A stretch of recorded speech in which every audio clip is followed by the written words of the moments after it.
Chaque année, comme une tradition bien installée, l'archipel nippon offre son lot de riz au Togo. Un geste présenté comme un signe d'amitié, mais qui, sous d'autres cieux, serait perçu comme une insulte faite à une agriculture nationale incapable d'être valorisée, malgré les milliards de francs CFA qui y sont investis. À force d'attendre ces dons saisonniers, le pays s'enlise dans une dépendance qui transforme les Togolais en éternels assistés. L'enfant qui dépend chaque jour de la gamelle du voisin ne grandira jamais par ses propres forces, rappelle une sagesse africaine. Le Togo a encore réceptionné un don de 625 tonnes de riz offert par le Japon dans le cadre de sa coopération financière non remboursable. Le lot, remis au ministère de l'Agriculture, sera distribué dans toutes les préfectures du pays à des prix accessibles, selon Ndiogue Kolani, directeur de cabinet, qui assure que la stratégie de décentralisation mise en place depuis la Covid-19 sera reconduite pour atteindre les zones les plus reculées.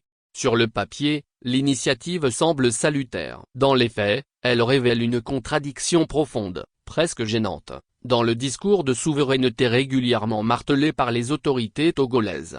Si Faure Gnassingbé revendique fièrement l'indépendance de son pays et rejette toute ingérence lorsqu'il est rappelé à l'ordre sur les principes démocratiques, il accepte dans le même souffle, et avec une joie non dissimulée, des cargaisons de riz venues de l'autre bout du monde. Un paradoxe qui dérange, surtout lorsque l'on observe ce qui se passe dans les savanes. Depuis un an, les riziculteurs de cette région peinent à écouler leur production. L'Agence nationale de sécurité alimentaire, ANSA, appelée en renfort pour une opération spéciale d'achat, a acquis plus de 15 000 tonnes de riz local.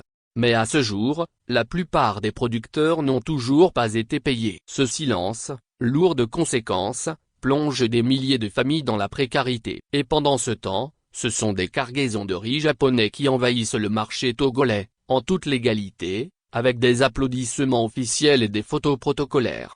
Comment applaudir des dons étrangers lorsque la production locale s'entasse dans les greniers, invendue, dévalorisée et ignorée? L'autre contraste, plus saisissant encore, réside dans le potentiel agro-industriel du pays. La plaine de Loti, au nord du Togo, est une zone extrêmement fertile et parfaitement adaptée à la riziculture. Si elle était mise en valeur à travers un programme structuré d'appui aux producteurs, elle pourrait réduire de manière significative la dépendance du Togo vis-à-vis du riz importé.